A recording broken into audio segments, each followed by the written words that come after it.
Suite de la culture, merci. Si vous avez raté la première partie de ce journal, eh bien, elle est déjà disponible sur le replay de la chaîne. Alors, on a envie maintenant de vous faire découvrir Kafka, car le Kafka nouveau est arrivé, nouveau roman, nouvelle traduction, nouvelle copie restaurée de film. Kafka, écrivain de langue allemande, issu d'une famille juive aisée et assimilée, comme on disait, une œuvre énormissime, qui faisait quand même un petit peu peur quand on l'étudiait à l'école et qui nous a ravis plus tard lorsqu'on a grandi. Kafka, un nom propre devenu adjectif, kafkaïen, associé à l'angoisse, au désarroi, à l'injustice, à l'incompréhension et à l'absurde, pour ne citer que cela. Kafka, donc, un sujet, mais alors vastissime, qu'on va prendre par des tout petits bouts de culture. D'abord parce que sur les écrans, le film d'Orson Welles, Le procès en version restaurée, sort en France le 8 février. C'est un film assez exceptionnel avec un casting inattendu. Anthony Perkins, Jeanne Moreau, Romy Schneider. Sorti également du nouveau roman de Laurent Sexic, Bonjour. Bonjour Valérie. Franz Kafka ne veut pas mourir aux éditions Gallimard. C'est un dispositif très malin autour des presque derniers jours de l'écrivain qui est atteint de tuberculose. Et donc le dispositif met en scène ses fidèles, Dora Diamant, sa dernière compagne, Robert Klopstock, son ami médecin, et sa sœur Otla, qui finira à Auschwitz. C'est donc l'occasion avec vous, Laurent, de parler littérature et histoire. Et puis, avec tout ça, on va avoir les éclairages de Florence Banco. Elle est professeure agrégée de littérature allemande à Marseille. Elle est spécialiste, entre autres, de Kafka, parce que Kafka entre au programme de l'agrégation d'allemand cette année. Voilà. Alors, on ne veut pas vous faire peur, vraiment. On veut juste que vous repreniez goût à Kafka avant 2024, année qui va célébrer le centenaire de sa mort.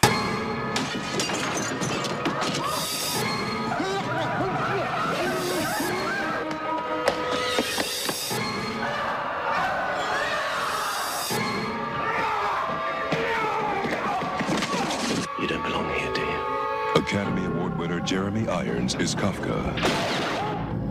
To solve a mystery, he will enter a nightmare. Kafka, directed by Steven Soderbergh. Voilà, c'est un extrait de la bande-annonce du film Kafka, réalisé par Steven Soderbergh, sorti en 91, avec, vous l'aurez peut-être reconnu, Jeremy Irons dans le rôle de Kafka. C'est un film ardu, un film qui est devenu culte d'ailleurs, et qui mélangeait les éléments de la vraie vie de Kafka à des éléments de fiction tirés de ses œuvres. On vous les rappelle comme ça, le château, le procès, la métamorphose, la colonie pénitentiaire. Bonjour Laurent Sexic. Bonjour Valérie. On vous présente plus, vous êtes médecin. Et vous êtes surtout écrivain, vous êtes emparé des plus grands auteurs pour les mettre à notre portée, on vous en remercie. Votre dernier livre, donc, c'est celui-là, Franz Kafka ne veut pas mourir, il est sorti aux éditions Gallimard, et ça vous permet en deux parties de tourner autour de la vie de Kafka à travers des personnages. Est-ce que vous voulez bien, d'abord, nous faire un petit topo sur Kafka? Il est né en 1883 dans une famille aisée à Prague.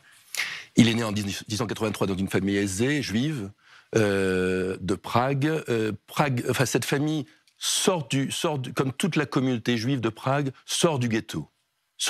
Et tout à coup, avec le mouvement libéral, économique, accède à une forme non pas de richesse, mais c'est une famille, vous l'avez dit, assez aisée. C'est un père qui est assez aimant, mais tyrannique. C'est un père qui va à la fois profondément soutenir chacun de ses enfants et en même temps écrasé de façon assez terrible. Du moins, c'est ainsi que va le vivre Franz Kafka, avec cette lettre dont on parlera peut-être plus tard, la lettre au père, qui est un véritable chef-d'œuvre, à la fois de compassion, d'amour et de haine. Ce petit garçon qui naît à Prague va grandir à la fois la menace et l'amour de son père, à la fois l'amour de la religion, mais une forme de distance familiale. En réalité, c'est quelqu'un d'aujourd'hui, Kafka. Ah oui. C'est-à-dire que ce petit garçon qui naît avec un père de la bourgeoisie juive, qui va faire sa bar mitzvah, quelque part, il ressemble à tous ces enfants juifs de diaspora, à qui on a inculqué finalement une sorte de coquille vide. Et alors, comment la littérature lui est-elle venue ?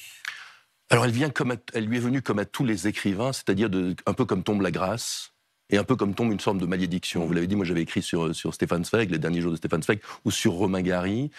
On a l'impression pourquoi lui, c'est une sorte d'élection sans religion, la littérature étant pour ce genre d'auteur une forme de religion. Il a 24 ans quand il commence à travailler. Il va travailler dans des compagnies d'assurance. Il va en faire 2. En quoi ça a eu influencé son style, son écriture? Il faisait une notule, il rédigeait les notules d'indemnisation. Et là, on est en 1907. Il lui fallait travailler, alors qu'il consacrait toutes ses nuits à l'écriture. Mais en réalité, c'était un excellent officier d'assurance. C'était un excellent agent d'assurance. Il y a une forme de duplication de son intelligence. Pour moi, Kafka, c'est vraiment l'intelligence absolue. C'est-à-dire que c'est un homme qui apprenait les langues et les parlait parfaitement. C'est un homme qui, sur la fin de sa vie, on y reviendra plus tard, va apprendre l'hébreu et lire des romans en hébreu. Mais c'est un homme qui parle la langue de l'assurance. Comme la nuit, il écrit la langue de la littérature. Donc il va à la fois prendre cette langue-là, il parle un allemand très sec, très dépouillé, qui est l'allemand des Juifs de Prague. On parlait tout à l'heure des Juifs de Prague. Les Juifs de Prague sont considérés par les Allemands de Prague comme des Juifs et considérés par les Tchèques de Prague comme des Allemands. Ce qui n'est que le prélude de manifestations antisémites dont nous n'avons peu conscience aujourd'hui, mais il y a eu l'affaire Ilsner en 1901, qui est... En tout cas, en Tchécoslovaquie, l'affaire Dreyfus puissance 10.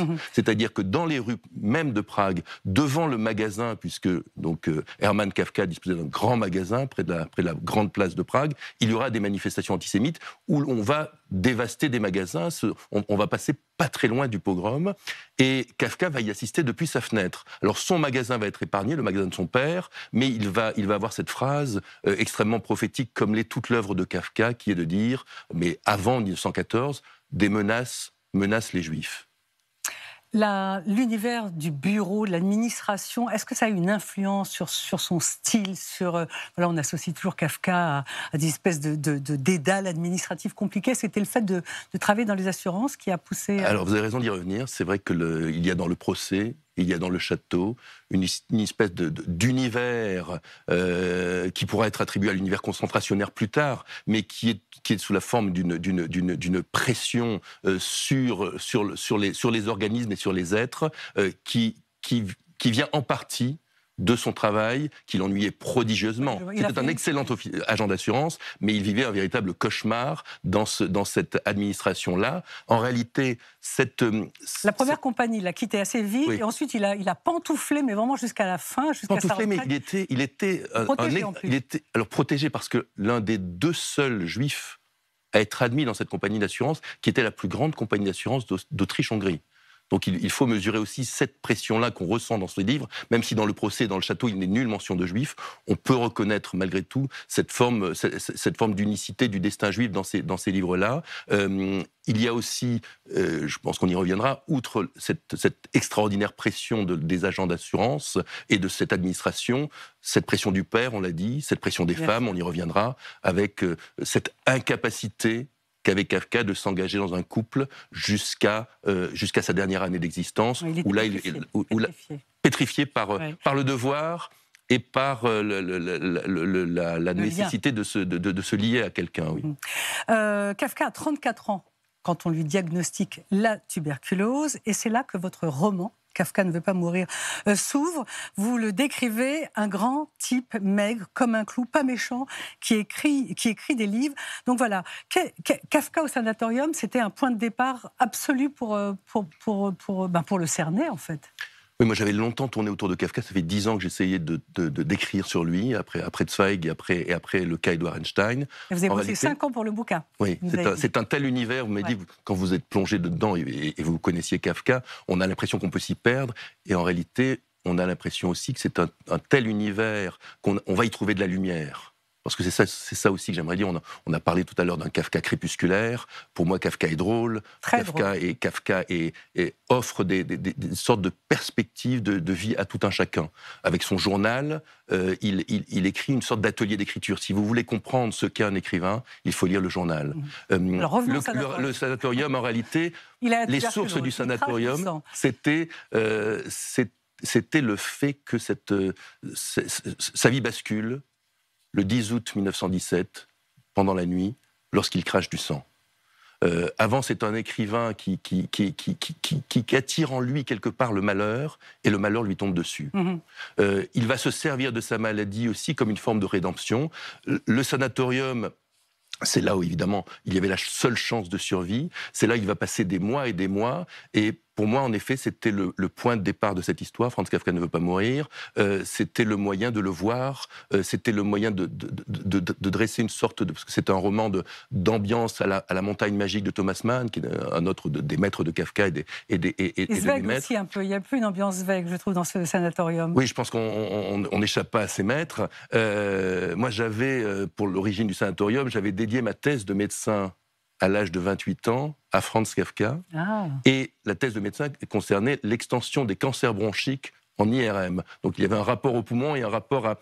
Et ce livre a été commencé pendant le Covid, et il y avait cette espèce de confinement auquel nous étions contraints. Et il y a peut-être cette ambiance-là dans ce livre.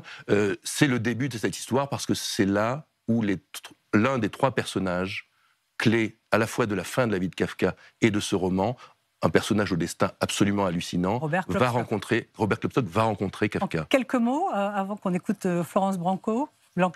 Klopstock, c'est son ami, il est étudiant en médecine. C'est un jeune étudiant en médecine qui le rencontre... Écrivain. Et qui rêve d'être écrivain, et qui rencontre Kafka dans ce sanatorium-là. Il est lui-même atteint de tuberculose, il a dû arrêter ses études. Il va les reprendre, puis il va les arrêter dans l'idée de sauver Kafka. Et il y a cette phrase qui est aussi à l'origine de ce livre et qui est troublante parce qu'on a l'impression qu'elle résume l'œuvre de Kafka et la vie de Kafka. Les derniers mots de Franz Kafka sur son lit d'agonie dans un autre sanatorium à Kirling en Autriche vont être adressés à Robert Klopstock, jeune étudiant en médecine qui va lui adresser sa morphine qui va tuer Kafka. Les derniers mots de Franz Kafka à cet homme-là, à ce jeune homme, sont « Robert, tuez-moi sinon vous êtes un assassin ».